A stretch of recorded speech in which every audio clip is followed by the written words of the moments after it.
కాలేయం బాగున్నంత వరకే మనకు ఆరోగ్యం. ఏ కారణంగానైనా కాలేయం దెబ్బతినిపోతే మన ఆరోగ్యం పూర్తిగా కుదేలైపోతుంది. ఇలాంటప్పుడు దెబ్బతిని పూర్తిగా పాడైపోయిన కాలేయం స్థానంలో దాత నుంచి సేకరించిన కాలేయాన్ని మార్పిడి చేయాల్సి ఉంటుంది. అయితే కాలేయం దాదాపు 90% పాడైనప్పటికీ మందులతో దాన్ని బాగు చేసే అవకాశం ఉంటుంది. పూర్తిగా పాడైనప్పుడు సిరోసిస్, క్యాన్సర్ సోకినప్పుడు మాత్రం ఖచ్చితంగా కాలేయ మార్పిడికి వెళ్లాల్సి ఉంటుంది. కాలేయ మార్పిడికి దారితీసే పరిస్థితులు, కాలేయ మార్పిడి సర్జరీ గురించి డాక్టర్ని అడిగి ఇప్పుడు తెలుసుకుందాం.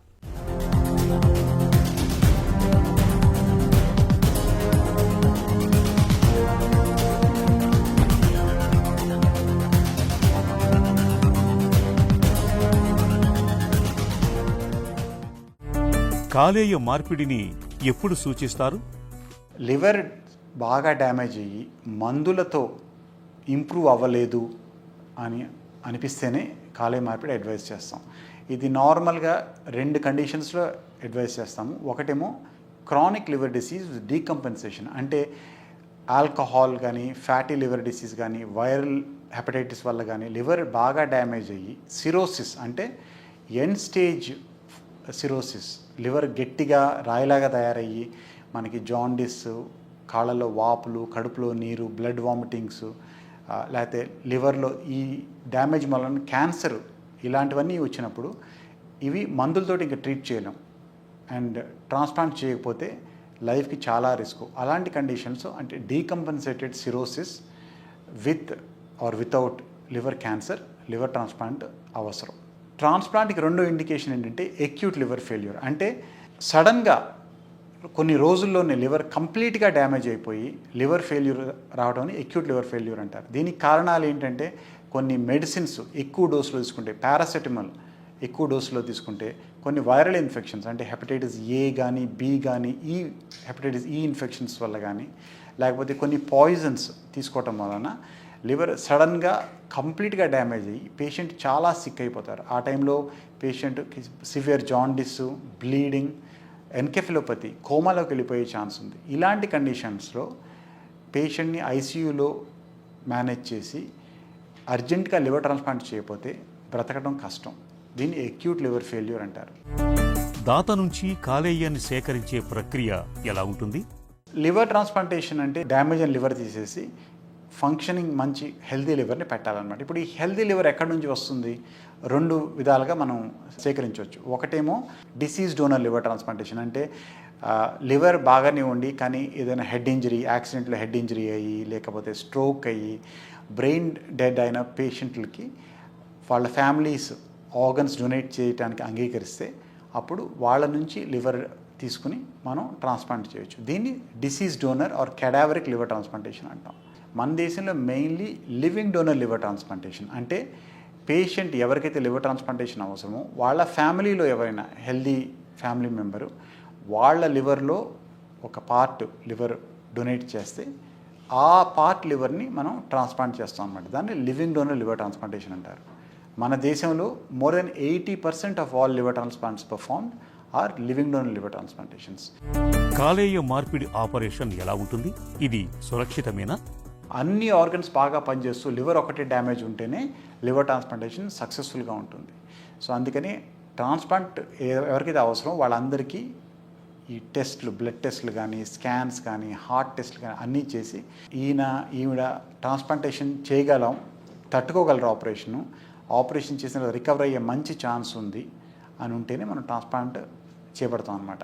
ట్రాన్స్ప్లాంటేషన్ సక్సెస్ ఎంత అంటే obviously success depends on the patient condition. So patient liver damage అయ్యి కానీ హార్ట్ బాగానే ఉంది, మూత్రపిండాలు బాగానే ఉన్నాయి, జనరల్ కండిషన్ బాగుందంటే 90 to 95% సక్సెస్ ఉంది. అలాగే పేషెంట్ బాగా సిక్ అయిపోయి లేట్ స్టేజ్లో ట్రాన్స్ప్లాంట్ చేస్తే, అంటే పేషెంట్కి కిడ్నీలు సరిగ్గా లేదు, కిడ్నీ ఫంక్షన్ బాగాలేదు, లేకపోతే లివర్ డ్యామేజ్ వల్ల కిడ్నీస్ ఎఫెక్ట్ అయ్యి డయాలసిస్ చేయాల్సి వస్తుంది, లేకపోతే కోమాలో ఉండటం వల్ల వెంటిలేటర్ మీద ఉండాల్సి వస్తుందంటే అప్పుడు సక్సెస్ తగ్గుతుంది.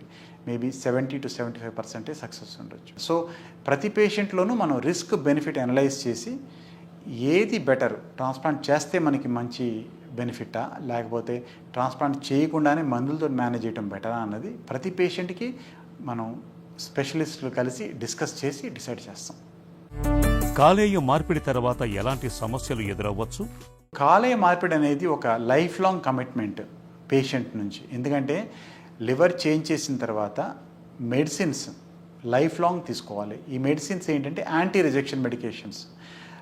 ఎందుకంటే వేరే వాళ్ళ లివర్ డొనేట్ చేసిన లివర్ని ఇస్తున్నాం కాబట్టి మన బాడీ ఆ లివర్ని ఫారెన్గా డిటెక్ట్ చేస్తుంది. దానివల్ల ఆ లివర్ని డ్యామేజ్ చేయడానికి ట్రై చేస్తుంది. దాన్ని రిజెక్షన్ అంటారు.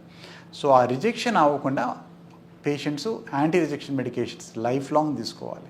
ఈ medications dose first 3 to 6 months కొంచెం ఎక్కువ ఉంటుంది. 2-3 మెడిసిన్స్ యూజ్ చేయాల్సి వస్తుంది.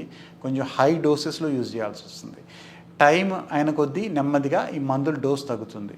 ఆఫ్టర్ 6 months 2 or 3 మెడిసిన్స్ తీసుకోవాలి. 2 years తర్వాత అంతా బాగానే ఉంటే మేబీ రోజుకు 1-2 టాబ్లెట్లు తీసుకోవాల్సి వస్తుంది. కానీ ఈ మెడిసిన్స్ స్టాప్ చేయకూడదు. ఎందుకంటే మెడిసిన్ స్టాప్ చేస్తే లివర్ రిజెక్ట్ అవుతుంది. ఇది కాకుండా రిజెక్షన్ కాకుండా ఈ మెడికేషన్స్ వల్ల కొంతమందికి కిడ్నీస్ ఎఫెక్ట్ అయ్యే ఛాన్స్ ఉంది. కొంతమందికి ఇన్ఫెక్షన్స్ రిస్క్ కొంచెం ఎక్కువ ఉంటుంది. అందుకనే ఇన్ఫెక్షన్ నుంచి జాగ్రత్త తీసుకోమంటాం. రెగ్యులర్ బ్లడ్ టెస్ట్లు చేసి చూస్తాం అనమాట. కిడ్నీ ఫంక్షన్ ఎలా ఉంది, కిడ్నీ ఫంక్షన్ కొంచెం ఎఫెక్ట్ అవుతుంది, డోస్ చేంజ్ చేయాల్సి వస్తుంది. సో ఈ మోడిఫికేషన్ ఆఫ్ డ్రగ్స్ ఇవన్నీ మనం రెగ్యులర్గా టెస్టులు చేస్తేనే మనకు తెలుస్తుంది. కాలేయ మార్పిడి తర్వాత జీవనశైలి ఎలా ఉండాలి? మెడికేషన్స్ రెగ్యులర్గా తీసుకోవాలి. రెగ్యులర్ చెకప్స్లో ఉండాలి. ఇది కాకుండా ఈ ఇమ్యునోసప్రెషన్ మెడికేషన్ వలన కొంతవరకు ఇన్ఫెక్షన్ రిస్క్ కొంచెం ఎక్కువ ఉంటుంది. ఎందుకంటే మన బాడీలో ఇమ్యూనిటీని తగ్గిస్తున్నాం కదా రిజెక్షన్ అవ్వకుండా. దానివల్ల కొంచెం ఇన్ఫెక్షన్ రిస్క్ ఎక్కువ ఉంటుంది. ఆ risk mainly first 3 to 6 months maximum ఉంటుంది. తర్వాత తగ్గుతుంది. కానీ జనరల్గా ప్రికాషన్స్ ఏం చెప్తామంటే నార్మల్ కేర్ తీసుకోవాలి. అంటే హ్యాండ్ వాషింగ్ కానీ, ఆహారం తీసుకునే ముందు తీసుకున్న తర్వాత వాష్రూమ్కి వెళ్ళి వచ్చిన తర్వాత హ్యాండ్ వాషింగ్ చేసుకోవాలి. బయట బాగా క్రౌడెడ్ ప్లేసెస్లోకి వెళ్తే, బాగా జనాభాలో ఉన్న ప్లేసెస్లోకి వెళ్తే మాస్క్ వేసుకోవటం కానీ, బయటికి వెళ్తే మంచినీళ్ళు మన వాటర్ బాటిల్ తీసుకెళ్ళటం, బయట వాటర్ తాగటం కానీ, ఇవన్నీ జనరల్ ప్రికాషన్స్ తీసుకోవటం మంచిది. 4వ కేర్ ఏంటంటే చెకప్స్ రెగ్యులర్గా. ఎందుకంటే ఈ మెడిసిన్స్ లాంగ్ టర్మ్ తీసుకోవటం వలన కిడ్నీ ఎఫెక్ట్ అవ్వటం కానీ, డయాబెటీస్ రావటం కానీ, కొన్ని స్కిన్ ట్యూమర్స్ వచ్చే ఛాన్స్ ఉంది. అందుకని రెగ్యులర్ చెకప్లో ఉన్నప్పుడు మీ డాక్టర్ గారు ఇవన్నీ చెక్ చేస్తారనమాట. మీ కిడ్నీ ఫంక్షన్ ఎలా ఉంది, మీ షుగర్ లెవెల్స్ ఎలా ఉన్నాయి, వేరే ఏమన్నా స్కిన్ ట్యూమర్స్ కానీ ఏమొస్తున్నాయి, ఇవన్నీ చెక్ చేస్తారు. కాబట్టి రెగ్యులర్ చెకప్లో ఉండటం life long it's very important. ఈ ప్రికాషన్స్ కనుక తీసుకుంటే ట్రాన్స్ప్లాంట్ అయిన తర్వాత కూడా you can have a completely normal life. కాలేయం దెబ్బతింటుందని పరీక్షల్లో తెలిసినప్పుడు మందులు, చికిత్సల సాయంతో దాన్ని కాపాడుకునేందుకు ప్రయత్నించాలి. కాలేయం పూర్తిగా దెబ్బతిన్నప్పుడు మాత్రం ఖచ్చితంగా లివర్ ట్రాన్స్ప్లాంటేషన్కు వెళ్ళాలి.